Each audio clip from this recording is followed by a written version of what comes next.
Dans les prochaines sessions, nous allons faire un rappel sur toutes les dernières nouveautés de JavaScript et attention, je vous recommande de ne pas passer ces sessions, sauf si vous êtes sûr et certain de bien comprendre la notion qui y est abordée. Avec React, tout n'est que du JavaScript. Si vous voulez être bon avec React, il faut juste être bon avec JavaScript.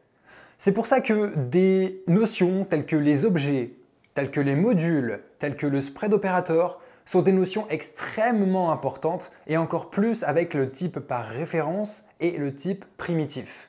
Je vous invite vraiment à consulter consciencieusement les prochaines sessions.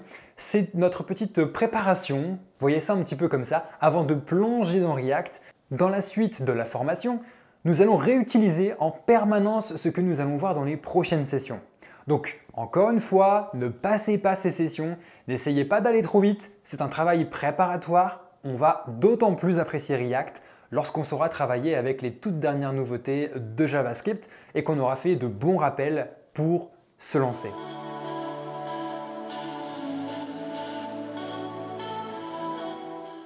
Pour commencer cette section de rappel sur JavaScript et pour qu'on parte tous avec le même bagage avec JavaScript, c'est-à-dire avec les toutes dernières nouveautés qu'on pourrait retrouver et qu'on retrouvera, vous le verrez, dans la suite de cette formation sur React, car React utilise vraiment la majorité de ce qui se fait de mieux avec JavaScript. Et si vous voulez être très bon avec React, il faut déjà partir avec un bon niveau avec JavaScript. Heureusement, on va voir ensemble dans cette section toutes les nouveautés de JavaScript qui nous seront utiles avec React. Pour commencer, on va commencer par parler du mot-clé var, du mot-clé let et du mot-clé const. Je ne vais pas vous rappeler ce qu'est une variable, je pense qu'on n'en a pas besoin. Néanmoins, si vous utilisiez des variables et que vous utilisiez, ou en tout cas que vous avez appris JavaScript sur un ancien cours ou sur un cours qui n'était pas un jour, ou peu importe, peut-être que vous utilisiez le mot-clé var. Par exemple, var prénom est égal Louis-Nicolas. Voilà, pourquoi pas. Donc là, ici, je suis sur CodePen, c'est-à-dire que grâce à CodePen, à la fin de chaque section, dans les prochaines sessions qui arrivent dans cette section, vous allez pouvoir retrouver ce code directement depuis un lien et vous pourrez retrouver le code de chaque session qu'on va faire ensemble dans cette partie pour pouvoir, depuis votre téléphone mobile, votre iPad, votre tablette numérique, votre télévision, pourquoi pas, tester ce code, le modifier sans avoir besoin de le télécharger et même si vous êtes dans le bus par exemple. Et ça, c'est vraiment idéal. Donc voilà, c'est juste pour ça que j'utilise CodePen. Ensuite, on partira bien évidemment avec React sur notre éditeur de code Visual Studio Code. Donc ici, on a une variable prénom. Si je fais un console.log de prénom, alors ici, il va m'afficher Louis-Nicolas. Très bien. Maintenant, si je voulais modifier ma variable prénom, ici, je pouvais dire tout simplement Nicolas et me refaire un console.log de prénom. Hop, et là, il va m'afficher Louis-Nicolas, puis Nicolas. Parce que dans un premier temps, ma variable prénom vaut Louis-Nicolas et dans un second temps, ma variable prénom vaut Nicolas. Donc là, ici, on est d'accord. Ensuite, on avait les constantes. Les constantes, avec le mot-clé const, permettaient de définir des variables qui ne pouvaient pas être modifiées ultérieurement. Ici, d'ailleurs, il nous le fait très bien savoir. Par exemple, ici, il m'affiche bien Louis-Nicolas, qui correspond à la ligne 2. Donc ici, il m'affiche bien le contenu de ma variable prénom. Ensuite, ici, à ma ligne 4, quand j'essaye de modifier la valeur de ma variable prénom, il me dit uncaught type error, assignment to constant variable. Alors, si vous êtes un peu anglophobe, en fait, ici, ce qu'il nous dit juste, c'est qu'on essaye d'assigner une nouvelle valeur à une variable qui est une constante. Et ça, c'est interdit. C'est le but d'une constante. Le but d'une constante, c'est de dire à notre navigateur et à JavaScript, OK, ici, je suis en train de créer une variable, tu m'interdis à l'avenir, s'il te plaît, de me modifier cette valeur-là. C'est-à-dire que c'est une variable tellement importante que je ne veux pas avoir l'opportunité de la modifier plus tard pour éviter des problèmes, des bugs, etc. Donc ça, c'est le but de le mot-clé var et du mot-clé const. C'est-à-dire que ces deux mots-clés nous ont permis, pendant très longtemps avec JavaScript, de créer des variables. Mais ensuite, on a eu l'émergence du mot-clé let. Si j'efface la console, on va voir qu'ici, il n'y a pas vraiment beaucoup de différence avec le mot-clé var. Le mot-clé let, c'est un petit peu comme finalement une variable qu'on utilisait avec le mot-clé var. Mais si vous voulez maintenant, avec les toutes dernières nouveautés de JavaScript, et notamment avec cette belle nouveauté qui est le mot-clé let, on a pour objectif, en tout cas au niveau des développeurs, au niveau de la pratique, de la norme en fait finalement, c'est d'utiliser le moins souvent le mot-clé var et d'utiliser et d'abuser du mot-clé let et du mot-clé const. C'est-à-dire que le mot-clé var, vous devez l'oublier. N'utilisez plus le mot-clé var. Le mot-clé let est beaucoup plus sécurisant. Là ici, on voit pas vraiment de différence, on voit juste qu'effectivement, ça nous crée une variable, qu'on peut visiblement modifier le contenu de cette variable, mais vous allez voir qu'il y a une grosse différence. En fait, le mot-clé let définit une variable qui n'existe et qui n'est modifiable que dans son bloc d'instruction. C'est-à-dire que si je suis dans une fonction ou dans une condition et que je change la valeur de ma variable prénom par exemple, cette nouvelle valeur n'existera que pour ma condition, ma boucle ou ma fonction. On va faire un petit exemple pour comparer les deux. Donc, dans un premier temps, je vais avoir une variable let, qu'on va appeler variable let, qui vaudra global. Donc là, on va avoir une variable globale, c'est-à-dire que ma variable sera disponible dans l'ensemble de mon code. Et on va utiliser le camel case. Le camel case, je le rappelle, c'est ceci. C'est-à-dire que toutes les variables commencent par une minuscule et à chaque nouveau mot, on commence par une majuscule. C'est une convention. Donc ici, on aura la variable let et on va également avoir une variable var. Voilà, qui sera égale également à global. Et le but va être de modifier la valeur de ces variables.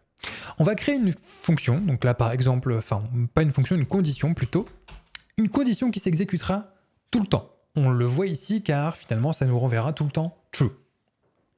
Ce qu'on va faire, c'est qu'on va dire, eh bien ici, ma variable let, elle vaudra local. Ici, ma variable var, elle vaudra également local. Donc en fait, ce que je fais ici, c'est que je modifie la valeur de mes variables. Les valeurs qui sont ici. Si je fais un console.log, donc console.log, d'ailleurs on va cacher ça, on verra le résultat ensemble. Si je fais un console.log de let pour commencer, hop, voilà, et on va concaténer donc avec variable let.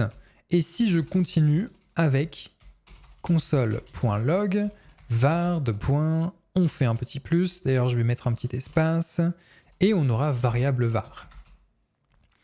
Eh bien déjà, en faisant ça, si je vais dans ma console, on voit qu'ici, let vaut local et var vaut local. Donc ici, on a bien let local, var local. Magnifique. Donc les deux valeurs ici ont été totalement réécrites. C'est-à-dire que finalement, ma variable let, dans ma condition, elle vaut local et dans la variable var, dans ma condition, ça vaut également local. Bon, ça a été réécrit. Là où il y a une grosse différence, c'est ici. Le contenu de ma variable let, donc créé avec le mot-clé let, n'est disponible, je vous l'ai dit, que dans le bloc d'instruction. Le bloc d'instruction, c'est ce qu'il y a entre les accolades. Et donc uniquement ici dans ma condition. C'est-à-dire que la valeur locale de ma variable let n'est disponible que dans ma condition. Et ça me permet d'éviter de modifier les variables qui sont à l'extérieur de mon bloc d'instruction. En gros, ça veut dire que je peux recréer une variable qui existe déjà à l'extérieur de mon code. Si par exemple ici dans mon algorithme, dans ma boucle, dans ma condition, j'ai besoin d'une variable prénom, parce que voilà, je trouve que c'est plus clair d'utiliser un nom qui parle et j'ai besoin de stocker un prénom, eh bien je peux créer une variable lettre prénom, même s'il y a une variable prénom à l'extérieur, puisqu'ici, ma variable lettre prénom ne sera disponible que pour le bloc d'instruction en cours. On va donc essayer de voir tout ça. En copiant tout ça, on va coller et on va voir un petit peu le résultat de tout ça. Donc ici, on a let local, var local. Ok, donc c'est ici nos deux console.log qui s'affichent, pas de souci. Et ensuite, on essaye de rafficher nos variables. Et là, on voit que let vaut global et que var vaut local. Et c'est là la principale différence et l'unique d'ailleurs différence entre un mot-clé let et un mot-clé var. Et c'est pour ça que le mot-clé let est à privilégier et vous devez oublier d'utiliser le mot-clé var. On ne l'utilisera pas dans cette formation, c'est une très mauvaise pratique. C'est-à-dire que ici, l'avantage du mot-clé let, c'est que lorsqu'on va modifier la variable d'une variable fait avec let, donc créée avec let, eh bien, sa valeur ne sera disponible que dans notre bloc d'instruction. Donc, on n'a pas de risque de modifier une variable qui existe déjà à l'extérieur de notre bloc d'instruction. Et c'est beaucoup plus sécurisant. Regardez ici, sans faire très attention, j'ai réutilisé le nom variable var qui est utilisé à l'extérieur de ma condition. Et donc, quand je lui ai assigné une valeur, eh bien, ça a réécrit la valeur de ma variable à l'extérieur de ma condition. Et donc, du coup, je me retrouve avec ici quand je veux afficher la variable var avec la valeur locale. Alors que pas du tout, je suis dans le scope global, je suis dans le contenu global de mon code et pas dans mon bloc d'instructions. Donc voici vraiment la grosse différence entre le mot-clé let et le mot-clé var. Le mot-clé let permet d'assigner des valeurs précisément pour un bloc d'instructions, même si la valeur a déjà été créée pour cette variable-là à l'extérieur, eh bien on va réécrire la valeur et cette nouvelle valeur ne sera disponible que pour le bloc d'instructions en cours. Que ce soit une condition, que ce soit une fonction comme avec par exemple une boucle while, alors on va faire une boucle infinie, il faut peut-être éviter, que ce soit pour une fonction, etc., etc., etc., etc., etc. On peut vraiment créer plein de choses différentes grâce au mot-clé let. Il n'y aura jamais la nécessité de faire attention à ne pas réutiliser le nom d'une variable qui existe déjà. Voilà, bah écoutez, c'est tout ce que je voulais vous montrer. Donc là, j'ai fait, voilà, nickel. Bon, j'ai fait une petite boucle infinie, c'est pas grave. Il faut le temps que CodePen recharge. En tout cas, voilà la principale différence. Utilisez maintenant à tout prix le mot-clé let et oubliez le mot-clé var. Le mot-clé let est vraiment beaucoup plus sécurisé.